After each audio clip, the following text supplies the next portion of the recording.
Quando nós pensamos em fé, comumente nós pensamos na fé como sendo algo apenas do intelecto para algumas pessoas, ou seja, eu apenas preciso entender bem esta fé para poder comunicar esta fé.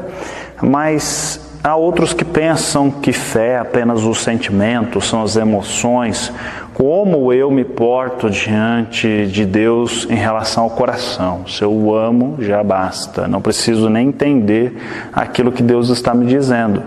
Através, ou seja, de uma leitura da Bíblia, livro que nós entendemos ser para nós a palavra de Deus, o livro sagrado no qual contém as verdades para a nossa vida e a verdade que é o Evangelho. E algumas pessoas ainda acreditam que nada disso é necessário, nem o intelecto, nem as emoções, mas apenas boas obras. Eu diria que a nossa proposta é que você compreenda que as três coisas formam a base, o tripé da sua e da nossa fé verdadeira que nos leva ao relacionamento pleno com Deus. Ou seja, compreender esta fé é necessário. E ter, de fato, o coração entregue a esta fé é importantíssimo. E também, como eu disse, o terceiro momento, as obras boas, ou boas obras que fazemos em decorrência do entendimento da fé e do amor a esta fé, é o que forma o tripé. Se você chegar ao final deste bate-papo, desta conversa, e compreender isso, você já terá isso tudo muito claro na sua mente e você poderá também comunicar a outras pessoas facilmente. Veja que nós vamos iniciar com uma conversa. E a conversa, ela se inicia ali entre Jesus e os apóstolos. E ele está lá no capítulo 16 da Palavra de Deus, de Mateus, ou seja, Mateus capítulo 16, verso 16. 16 de Mateus. E Jesus faz uma pergunta muito importante. E vocês? Perguntou Jesus, quem vocês dizem que eu sou? Quem vocês dizem que eu sou? E Simão Pedro então responde, tu és o Cristo, o Filho do Deus vivo. Algumas pessoas, na mais simples forma de explicar a fé, ou seja, elas tentando explicar de maneira muito simples, elas afirmam que é a declaração daquele que crê que Jesus é o seu Salvador, é o Cristo, né? E de fato isso é verdade. Mas nós vemos também que homens, assim como Pedro, vários outros homens, declararam esta fé em Jesus e passaram a viver de uma outra forma. Essa salvação que vinha da parte de Deus, ela transformava realidades a partir do momento em que esses homens compreendiam essa verdade. Pedro, assim como vários outros homens da Bíblia, ele declara sua fé em Jesus diante de todos e depois ele então decide seguir Jesus diariamente. E diversos outros homens da Bíblia nós poderíamos relatar aqui que fizeram o mesmo. Começando pelos 12 apóstolos, nós vemos essa decisão. E depois uma multidão atrás de Jesus. Também nós vemos Paulo, um bom exemplo da Bíblia para nós, é o homem que perseguia a religião, é o homem que era tido por perseguidor. Ele tem uma vida transformada e a história que ele tinha de religiosidade apenas, de conhecimento apenas acerca de Jesus, não foi suficiente para que ele pudesse, ter este relacionamento pleno com Jesus. Ele precisou de fato ter uma experiência com Jesus, e essa experiência que ele tem com Jesus leva ele também a ensinar as outras pessoas a exteriorizar e não apenas amar, a não apenas compreender, mas também amar e a viver por esta fé. Em Romanos, capítulo 10, verso 9 e 10, ele diz assim, Paulo, que se com a tua boca confessares Jesus como Senhor e em teu coração creres que Deus o ressuscitou dentre os mortos, serás salvo. Ou seja, é o coração e a boca caminhando, aquilo que é externo e aquilo que é interno na minha vida tem que ter uma relação. Eu tenho que dizer o que creio e eu tenho que crer aquilo que eu digo. Por isso, ele diz assim que, em termos mais populares, eu diria que Paulo estaria dizendo aqui para nós que se com a sua boca, melhor dizendo, que se a boca fala o que o coração está cheio, é uma perspectiva boa, né? Ou seja, se você está falando, se o coração está cheio de fé em Jesus e os seus lábios certamente vão falar desse Jesus, mas se você não está cheio desse Jesus, você não tem como falar desse Jesus. Por isso, viver e falar e pensar e sentir é tudo uma coisa única. Quando nós compreendemos que esse relacionamento dos discípulos e o que os discípulos de hoje fazem diante de uma comunidade local que nós chamamos de igreja, chamamos também em outros lugares de ajuntamento, ou até comunidade da fé cristã, ou seja, é apenas o exteriorizar de uma fé, é uma declaração de fé a ser feita com certezas, com convicções e das vontades as quais nós temos nesse Jesus. Declarar seu compromisso de vida por meio de Jesus, que o libertou de pecados, que o libertou da morte, que o encheu a sua vida de sentido, e sentido esse totalmente novo, é crucial.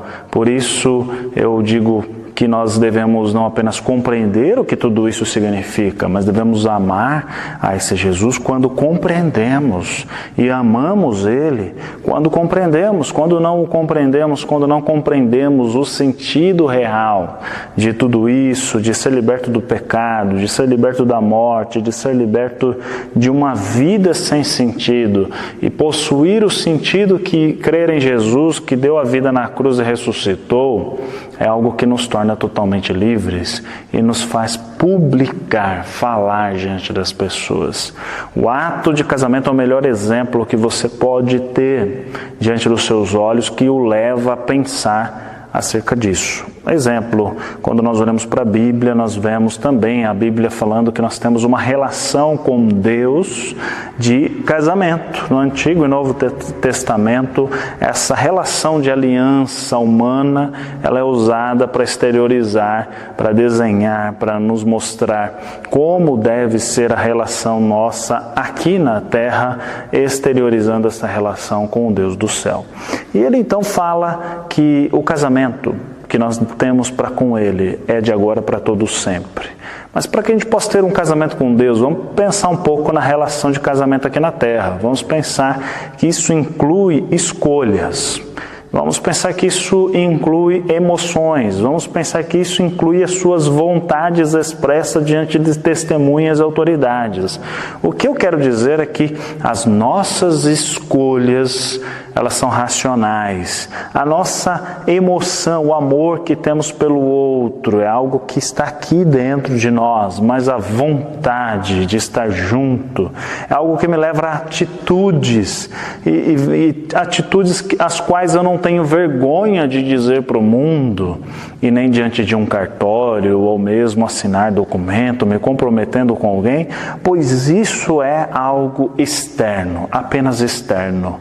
E é algo a qual eu não tenho medo de fazê-lo, porque é uma decisão, sim, séria, mas que ela iniciou de um processo muito mais sério, de uma escolha muito mais séria que veio da minha mente, do meu coração. Eu amo essa pessoa a qual eu estou hoje.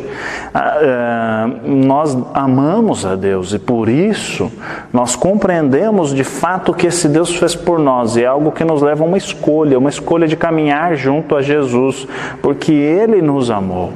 A escolha é tomada também com amor, com decisões que não são apenas racionais acerca de Cristo Jesus, mas é uma relação onde nós guardamos e amamos os seus mandamentos e vivemos por Ele. E assim então, nós não ficamos mais a busca de outros valores neste mundo. Nós não ficamos mais à busca de convicções que o mundo nos ofereça, de certezas que o mundo nos ofereça. Eu falo mundo no sentido de planeta e local, região geográfica a qual você vive. Eu diria que nós precisamos mais, e muito mais, de compreender qual que é o amor de Deus por nós, para que nós possamos amar também ao mundo, para que nós não tenhamos mais pessoas no lugar de Deus, e sim tenhamos Deus que nos leva a amar pessoas e relacionar-se com essas pessoas, que nós não tenhamos mais objetos de valor em nossa vida, mas objetos aos quais Deus nos permitiu ter para que nós possamos viver em conexão com os objetos que Deus nos deu para ser bênção, para viver de forma abençoadora. Essa relação que nós trocamos coisas deste mundo, trocamos amor a pessoas e coisas por este amor de Jesus, que é amor eterno. E vontades que nós tínhamos anteriores, elas são trocadas pela vontade do próprio Jesus. Ou seja, queremos satisfazê-lo, queremos viver para este Deus que nos chamou para um relacionamento. E na vida nós evidenciamos a verdadeira fidelidade a Ele, que nos amou primeiro. Procure ler os textos os quais aqui eu recomendo nesta lição, e você verá que cada um deles são textos a fortalecer este relacionamento seu com o próprio Jesus. Eu quero propor a você que caminhe nesta proposta por mais 7 encontros. Nós temos mais 7 momentos como este que te possibilitarão pensar e, quem sabe, até viver emoções outras em relação às próprias Escrituras, a Bíblia, a fé, e, por que não dizer, seus atos serão totalmente novos e serão maravilhosamente novos. Eu desejo que você possa conhecer o Jesus ao qual eu estou propondo, o Evangelho ao qual eu estou te oferecendo, que não é meu, mas é de Cristo Jesus, e eu quero também neste momento orar pela sua vida e pedir que Deus possa te fortalecer em cada um destes momentos desafiadores de encontros que nós teremos. Nós imprimiremos para você uma página, ela já deve estar em sua mão, e ali você terá apenas 2 perguntas a responder e alguns textos aos quais você pode se aprofundar lendo em sua casa e que trarão de alguma forma a lucidez a tudo isso que eu estou falando com você. Ok? Vamos orar? Pai bendito, peço que o Senhor abençoe a todos que participam, estão ouvindo estas propostas de conhecimento acerca de Jesus. Uma fé que não é fé apenas de razão, uma fé que não é apenas de emoção, uma fé que não é apenas fé de boas obras, mas é uma fé a qual nós nos consagramos a Ti e vivemos para o Senhor em todo o tempo. Ó Pai, abençoa-nos e ajuda-nos a compreender que vale a pena essa fé, vale a pena declarar a nossa fé diante das pessoas, se de fato, e vale a pena construir valores em nossa vida que sejam pautados por uma fé que passa pela razão, passa pelas emoções, mas que se torna evidente, não apenas pela minha religiosidade, mas pela minha maneira de viver com Jesus. E é em nome dele que nós oramos. Amém.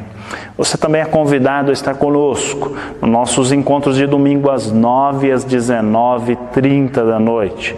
É um encontro de apenas 1 hora, mas muito relevante, e eu quero que seja de fato para a sua vida pertinente, atual e valioso.